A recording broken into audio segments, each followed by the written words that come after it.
We would do 15 to 16 quotes per 100 phone calls and then close 2 jobs per 100 phone calls. 2 jobs per every 100 phone calls. I dropped the prices a little bit. And welcome back to the Steel and Dirt Podcast, where we bring experts, entrepreneurs, all those types of folks on the show, and we talk about making serious money as a contractor.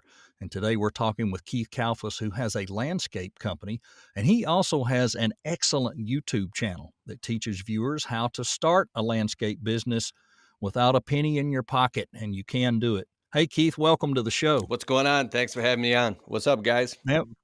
We are glad to have you. I think this is going to be fun. Your channel's awesome. I got a chance to look at some stuff on there today. I really enjoyed it. Tell us how you got your initial start in landscaping.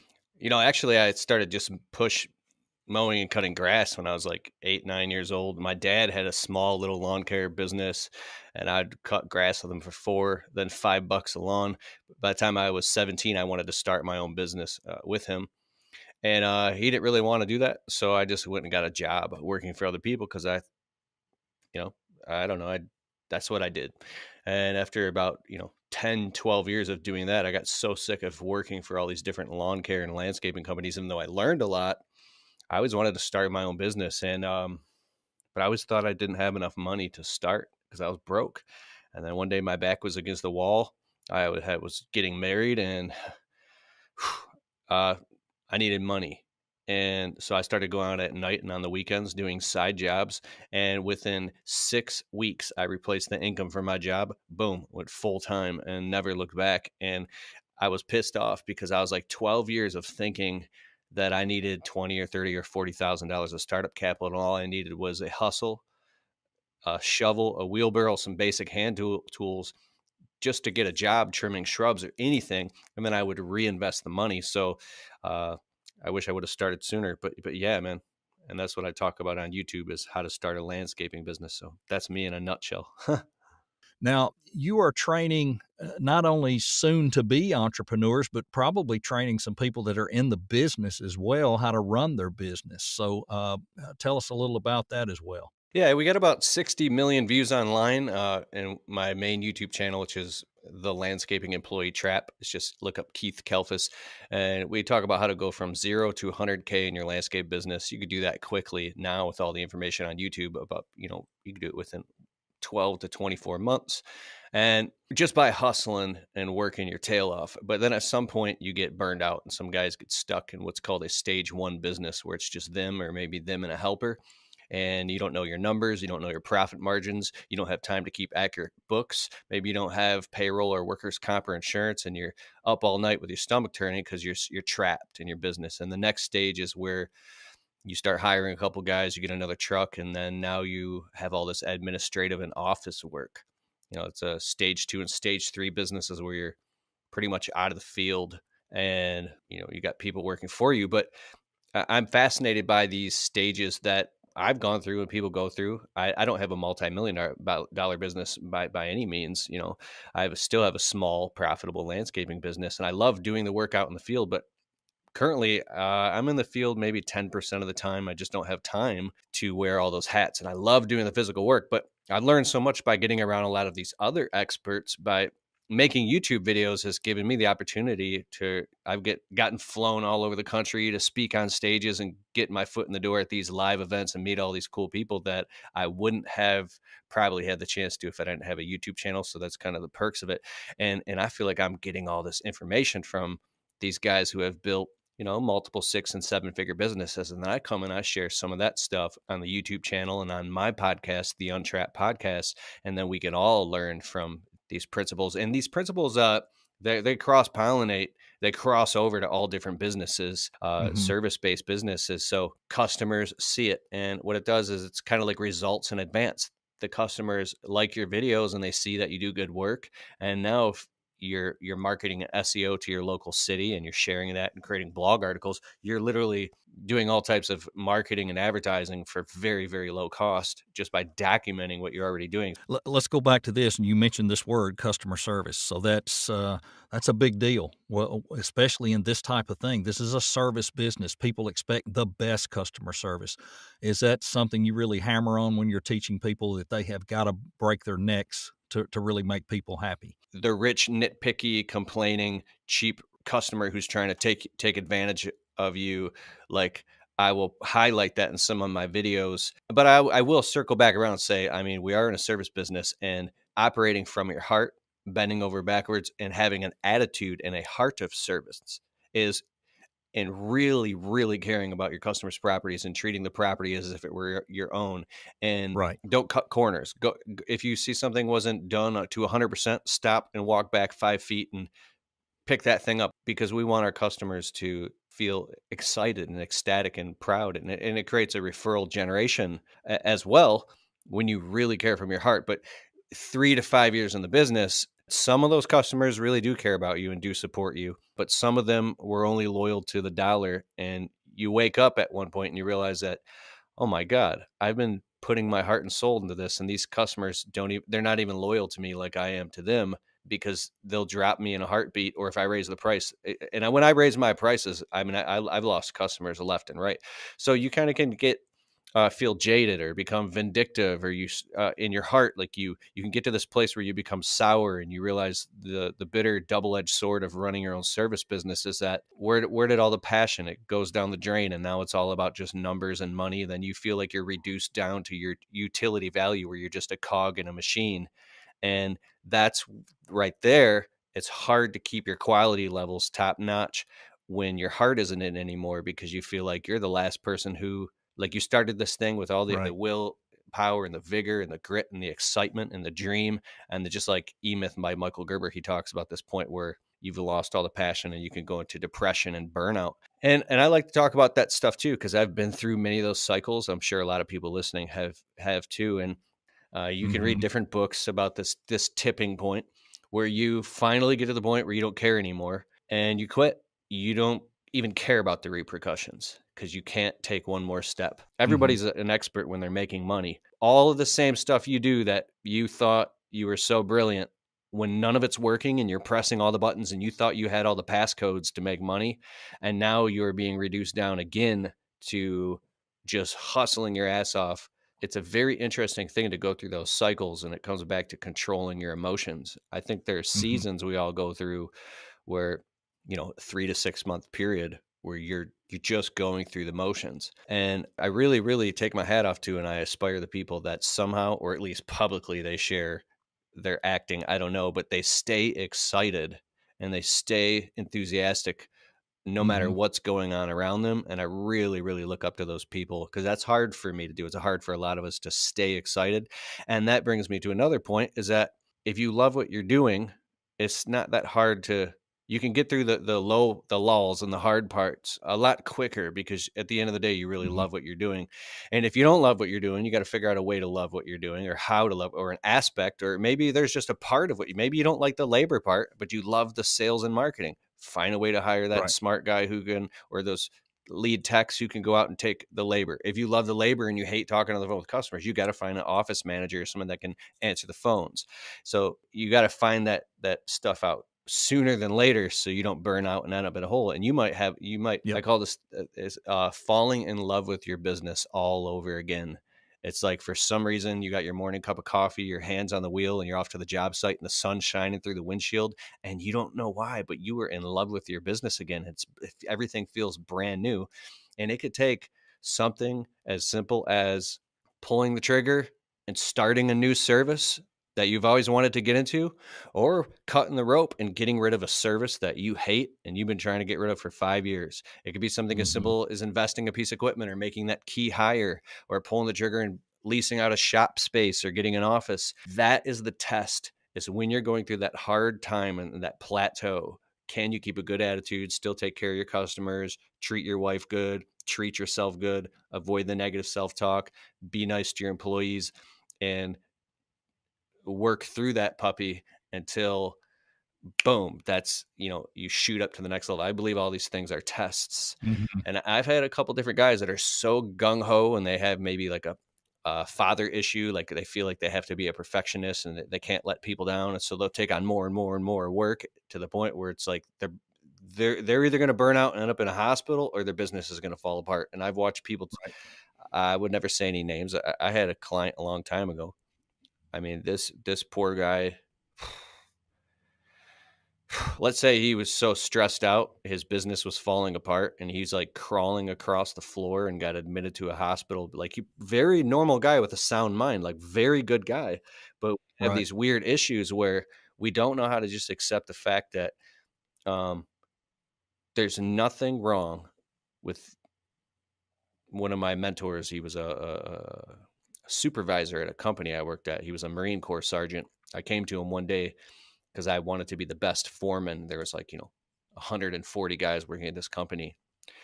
And I came to him one day, everybody else had punched out and gone home, and I had tears coming down my face. I couldn't take it anymore because I, I I wanted to be the best. And this guy towered over me and he looked down at me. He goes, "Listen, Keith, there's nothing wrong with just being one of the guys. Like, just admitting that everything is going to be okay.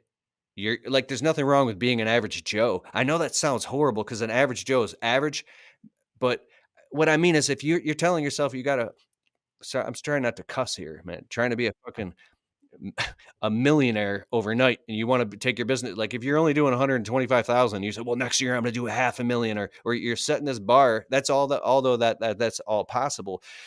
And if you're telling yourself you got to have a big house and you want that brand new diesel truck and all this stuff so fast and you put so much pressure on yourself and you don't give yourself any credit for how far you've come and all the effort you're putting in and all the skills, the intangibles that you're building inside, you're going to put so much pressure on yourself that you're going to end up sick. You're going to crack up. You're going to wake up one morning, you can't get out of bed, and you could end up sick for a week. And Mhm. and I'm learning that if you spend, there has to be a 2 to 3 year period in your life where you become completely selfish and all you do is work like a madman. It takes that amount of insane, almost maniacal, selfish focus in order to get a business off the ground or get it from 50 to 150 year to 300 grand. Um, but at some point, if you don't recalibrate and reshuffle the deck and let the pendulum swing back and then rebalance with your family, start getting some proper sleep, make sure you're taking care of yourself, you're going to end up at a funeral where somebody you love that you didn't spend enough time with, you're going to be crying because you realize you hadn't seen them in a year and a half or 2 years. Hey, we hope you're enjoying our show, and if you are, we would appreciate it if you would help us out. Crush that like button, hit the subscribe, and be sure notifications are on so you'll be notified whenever we release a new podcast, guide, or compilation. We appreciate the support, and now let's get back to the show. Here in the last, 8, 9 months, the country's going through crazy inflation. Everything's crazy right now. Everything's up.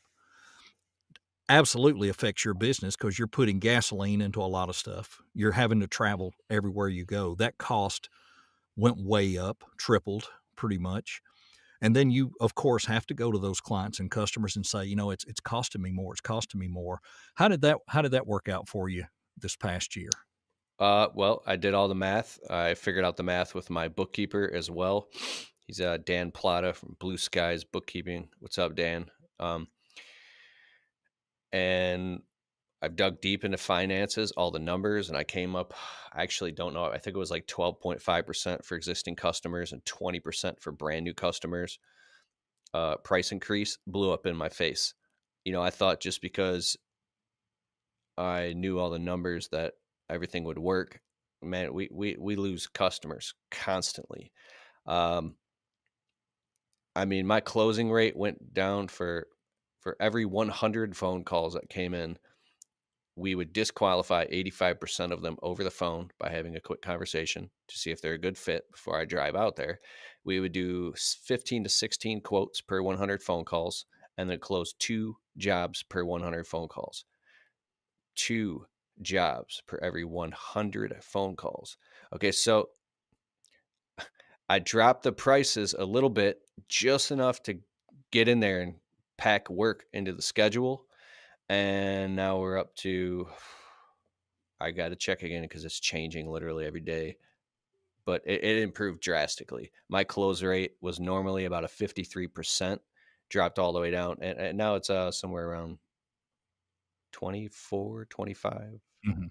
But back then you could get a lot more work because you could afford to charge less. It's just then it triggers these other questions like, well, of course, if you're in a low barrier entry business like especially lawn care, landscaping, shrub trimming, house cleaning, where any chuck in a truck or half price Harry can pick up a couple tools and go do it. You're always going to have that competition of the guys who don't know or can't afford it, or or how many people are ever lined up to do the same exact thing you're doing that are willing to do it for a cheaper and cheaper and cheaper price. That's exactly what you're going to be up against. And then you can listen to all the marketing gurus and the multi-million dollar companies talk about how, well, you got to increase your your value perceptions, and you got to have a phenomenal website and company uniforms, and all your marketing and branding and everything has to be cohesive in the nature of it, and actually do what you say, and say you're going to do, and have the most amount of positive 5-star reviews, and be a marketing machine. Of course, yes. And it's like, and all that stuff does cost time, energy, and money. Mhm. Anything that Mhm. you get into that you think just in 1 to 3 years you're going to blow up $1 million business, to me, is that possible? Yeah, if you have a ton of other business experiences and if you've done that, but you could just be building a house of cards. How can you obtain that amount of knowledge and intellect and real world experience without going through all the failures and painful, costly learning lessons that burn those lessons into your soul, to know to be extremely proactive with everything that you do, and having a system of a production system of the order and sequence of how everything gets done in a very specific way. And and the reason I'm talking about all that is because if you don't have any passion at all for a specific thing, and you're trying to force yourself to become an expert at it just because you can make good money, or your buddy Joe does it and he makes good money, or a guy who's has a multi-million dollar business, so you're going to do that. Mhm. Back in the day, if you worked a good job and you had benefits, or you had a business, like you owned a factory and you made widgets, it didn't matter if you were passionate about it or not, the actual thing.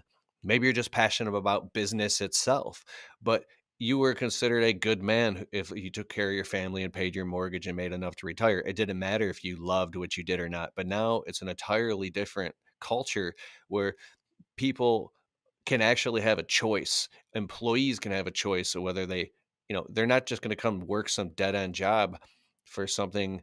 If there's no culture, there's no values, if it's not going to be a ladder to their dreams, and if they can't get into it. And the average person has like 16 different careers now before they settle on something. Back in the day, it was like 1 to 3. It might even be more than that now. So considering all this long-term stuff, it's going to make the difference of where you're at in 1, 3, 5, 10, 15, 20 years. And you will wake up one day at some age at a place where you're like, I said I would never effing be here. And here I am in the place where I never wanted to be. Well, let's reverse. And so now I'm talking about like Stephen R. Covey's 7 Habits of Highly Effective People. Carve out a path of saying, what do I really want to do? What am I passionate about? What's something that I can fall in love with and make a great living at? That's something that we run into a lot. A lot of questions people are asking, well, what do I need when I start up? Basics of basic insurance. What do I need? What kind of protection do I need? Should you ever start a business with nothing like that, or what's the recommendation? Well, I'm not going to say anything because I can't advise anybody because I'm not. But um, I could say that somebody might, even if it's out of the back of your car, go make money now.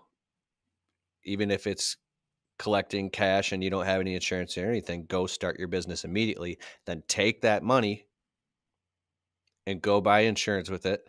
Take the money, go make a little more, and then go hire a small business accountant and get an LLC or file as an S corp, whatever you decide to do.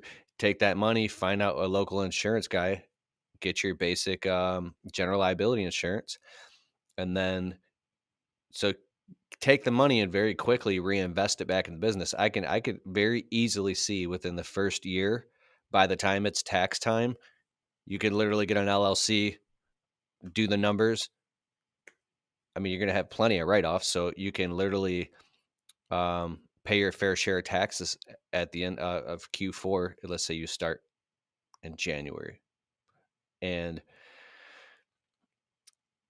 you could already have your insurance. You can go to down to the city. You can file for your business license. You can have depending if the city needs it or not. Landscaping, most landscaping lawn care guys don't require a business license unless the city they work in requires a license.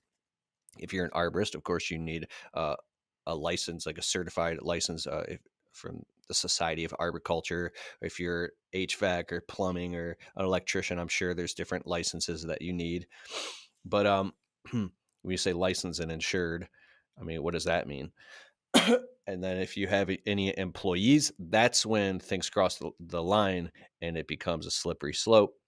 Because, I mean, I've met a ton of landscapers who just pay a guy cash, and so they just run the risk.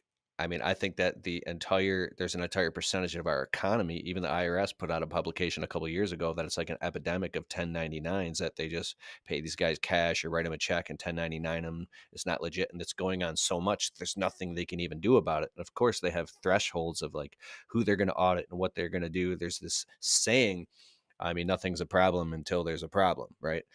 And so I don't know what that line is for anybody. I know that um, I might have a little bit more exposure than other people because I have a YouTube channel and we've got millions of views online, and I feel like I want to practice what I preach.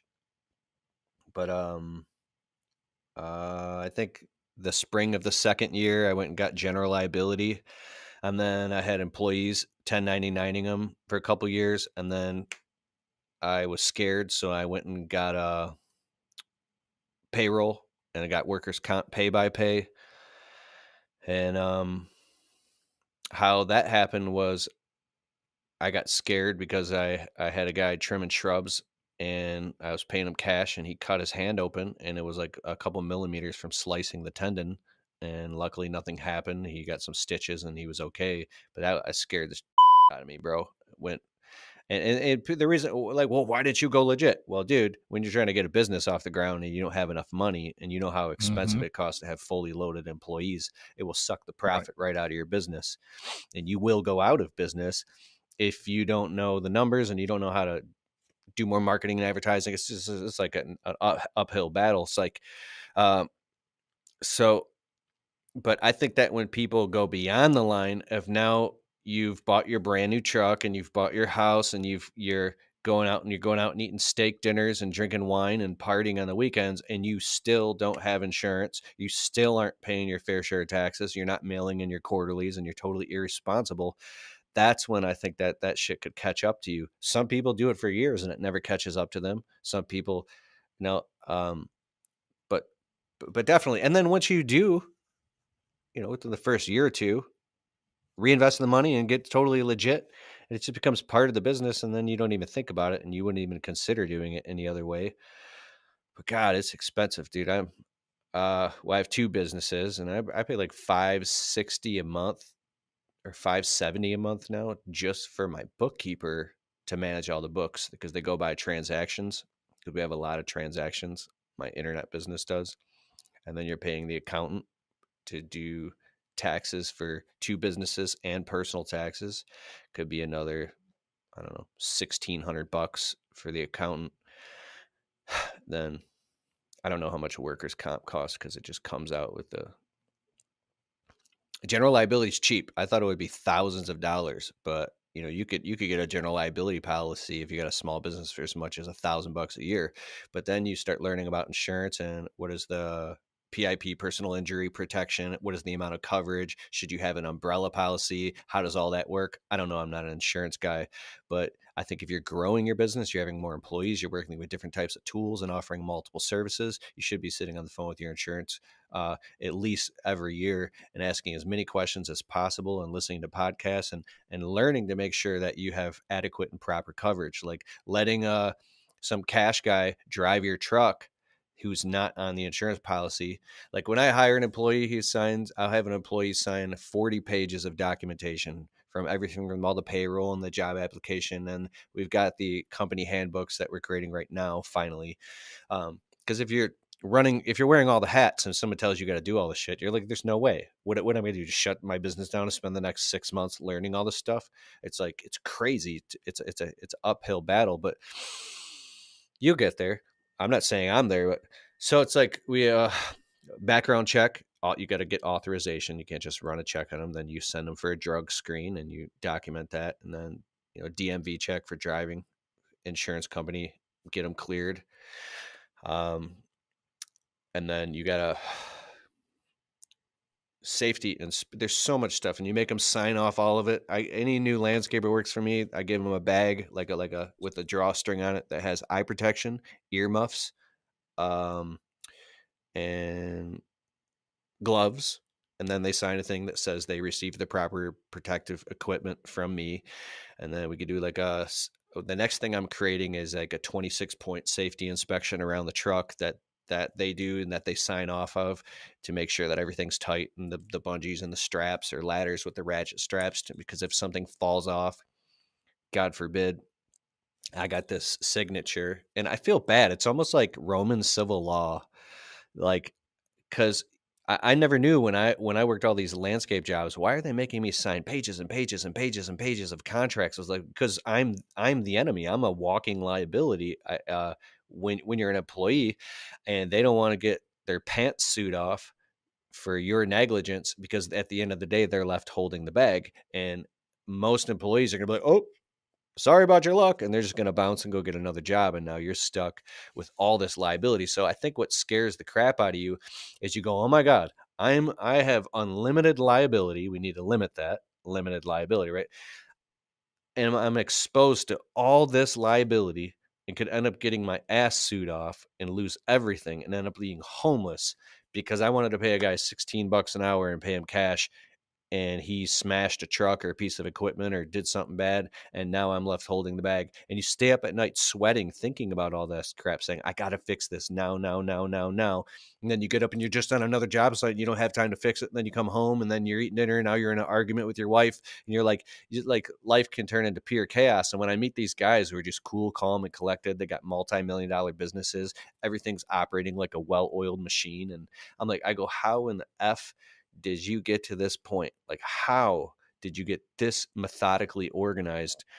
And the question isn't how, the question is why. Like, like, and I think fear can take you a long, long, long way. But when you weigh the cost benefit analysis, you go, I'm only making this much money, this tiny bit amount of money for all of this risk.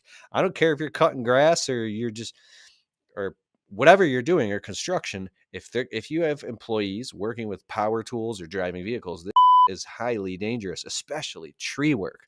Like, oh God. And I think one day you wake up, you're like, oh my God, I didn't even realize I was literally exposing myself to that much risk, like it was nothing. Coming home with a stack, look, I made $1,500 today. Slap it on the table like you're the boss man. Like, those are the good old days Yeah. when Yeah. ignorance is bliss. We have recently run a video talking about the most efficient way to charge clients, and one of the debates in that video was by the hour and by the job. Do you run into both, or is it more by the job? I've tried to, I mean, of course, I'm trying to pay attention to the man hour.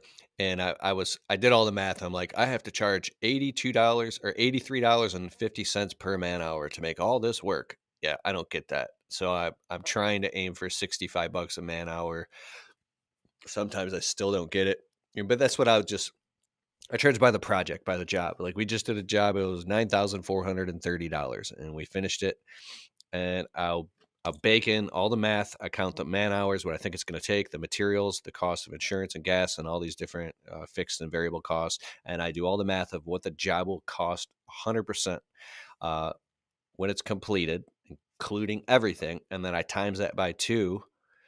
And that's what I charge for this. So if the job's going to cost me $4,500 for everything, then I'll charge 9 grand. So that's what I'm quoting the customers, 9 grand. So I make a 50% gross profit margin. And I don't get that on the smaller jobs, but I definitely get it on all the bigger jobs that are anywhere 5,000 plus. We're starting another one tomorrow morning. It's 7,200. So make sure that if I can't get a 50% gross profit margin, that I'm not interested in taking on the job. Because anybody here that's done $20,000 to $50,000 jobs, it always takes an extra day, or there's always some delay on materials. There's always some extra cleanup, or some where you're running back and forth to Lowe's and Home Depot. All that shit all adds up. Just a little bit more of this, a little bit more of that. And being a contractor, once you've learned, here's a fascinating thing. I'm not saying I'm an expert at this by any means, but once you've been through those scenarios so many times and you've done so many jobs and you've learned, okay, I need to book a day. It's going to rain in the middle of this project. We're going to have to book an extra day just to get all the materials on the job site, an extra day just for detailed cleanup and all the talking. And we're going to have to ask the customer up front, hey, um, we got a very tight schedule. We're doing this $15,000 job for you. Are you the type of person, I'm just asking because I want to make sure I can serve you at the highest level, that once we get working and halfway through the job, you get excited, you're going to want to spend more money and say, hey, I want to do this because we have something called change orders. Like, do you think I should book a little bit extra time? Because if not, I won't be able to get back to you for 6 weeks. So if you want that thing done, we're not going to be able to squeeze it in. Sometimes we can, but most of the time we can't. So I start thinking about all this stuff in advance and making sure I'm charging accordingly for all this time. And what happened is my prices became so high because I was just adequately charging for all the very realistic Murphy's Law type of things that happen. My closing rate goes down. I'm like, oh my God, I'm not even that experienced. Are there other landscapers underbidding me because they're not quoting for the extra time for cleanup and getting material? How are these guys able to do the job so much? And I'm gonna get pissed off and frustrated saying, how in the hell are these other companies doing this shit so much less expensive than me? And then I would get discouraged because I'm like, there's no way in hell I'm getting into this project for it. And then I would lose the job. And I didn't got to the point I didn't care because the phone was ringing so much. We had so much to pick from. But when the economy tightens and everybody's belt tightens, if you got to lower the price a little bit to get your foot in the door and get that job and keep your guys busy and make money and get the referrals, I mean, it's totally worth it. On the other side, you've quoted a lot of jobs. You guys do a lot of work. How are collections? Is that a problem at times? And how do you handle going back to somebody if you're kind of in a tiff over collecting? It doesn't happen. I mean, I've maybe been ripped off 4 times total in a decade. So anything over $1,000 requires a 33% deposit down the morning of the job. When we start working, customer comes out with either cash, check, or credit, and then we use Jobber as an app, the CRM software, and then I get a signature from a customer right there on the spot, and I go hop in my truck and I deposit the check immediately. And if it's a job that's over, I don't know, it depends. It's totally up to my discretion. Anything over maybe 10 grand, I'll do draws. So we'll do the middle of the job, we do another 33%, and then a 33% upon closing to make sure I'm getting my money. And I think we do a pretty good job of pre-qualifying customers. My wife is helping out in the office answering the phones because I'm just sick of it, and she helps with the billing and invoicing. And if a customer doesn't pay like we had a customer just over the last couple of weeks, 2 whole weeks go by, they didn't pay their bill. Most of our customers pay within 24 to 48 hours. We send them an invoice, boom, done. And they were out of town, and she gets a little worked up. She's like, if they don't pay their bill and if they ripped us off, I'm going to go print out an invoice and I'm going to go tape it on their front door every single day until they pay. I'm like, I know, don't get me all worked up, because if you start telling yourself that they ripped you off and you go down that rabbit hole, then 2 weeks goes by and they finally pay, and you go, oh, if it's a big chunk of money, I mean, it could stress you. That waiting for money sucks. It feels like you're holding your breath, and you start thinking, what if they rip me off? And some of the, especially if you work for other contractors or do sub work and you're waiting 30, 60, 90 days. I mean, if you've been down that road enough, I don't know what your risk tolerance is, but I like to get paid right away. I don't get ripped off a lot. I don't know why. I think it's maybe we pre-qualify the customers, but the 2 times I have been ripped off that I can think of right now was one customer. I didn't have a contract. It was a neighbor of a customer we already had. It was a big house with Range Rovers in the driveway. I'm like, these people got money. You're not going to rip me off. He was the guy was a criminal defense attorney, and most attorneys are good. I'm not saying anything about attorneys. Just saying this guy, he probably knew that we didn't have a contract, and he just ripped me off, and he avoided me, and I was very pissed off. I wasn't going to do anything about it because I just not going to go start some small claims court thing over $500 or $600. And if you do get ripped off, let it go. Go make money because you could go lose fit. You could lose 15 grand in time, energy, money, and stress, just stressing about your little $600 you lost. Use it as a learning lesson. The last several years, things changed quite a bit in that I started having more people proposing an annual type program. They may not do a lot during the winter, but what they wanted to do is make sure they got paid through the winter. So they would take all of the mowing, everything they did in the summer. They would take, fertilizing and things, maybe landscaping, putting out mulch. They might even come and pick up the parking lot once a month during the winter. But that way there was an income flow all year. Do you do a lot of that or recommend a lot of that? Yeah, I can't recommend it because I don't do it, but it does sound like a great idea in theory. And there are some companies that do it. I've been saying I'm going to do something like that forever, and I never get around to it. And I think it's because I have a belief problem that what we charge per one off visits, even though we have a lot of repeat clients where we do whole property trim maintenance packages, we show up, we trim all the trees and shrubs, and we pull all the weeds, edge out the garden beds, clean everything, and do the mulch. And we show up every quarter for these clients. Um, they're trying to get a lower price if they pay an annual type thing, and then some guys will say, "Yeah, but that's consistent cash flow and bread and butter money." But I'm like, if I'm not getting the profit margins that I need to live my best life and be able to grow a family and all that, I just don't know where I sit with that. It's see, even as I talk about it, I'm still stuck on it. Mhm.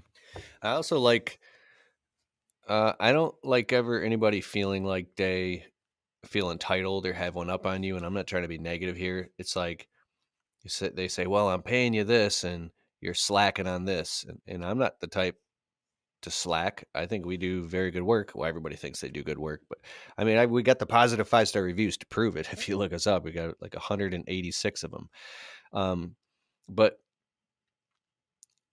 I do like to get paid when we're done with a job, and I want to get paid immediately. Now, if you're not in the field and you have employees out doing the work, and you're not say emotionally attached to the work, becomes a completely different paradigm because now you're doing admin and you might appreciate the fact that you have that bread and butter money and your guys are out there doing the work.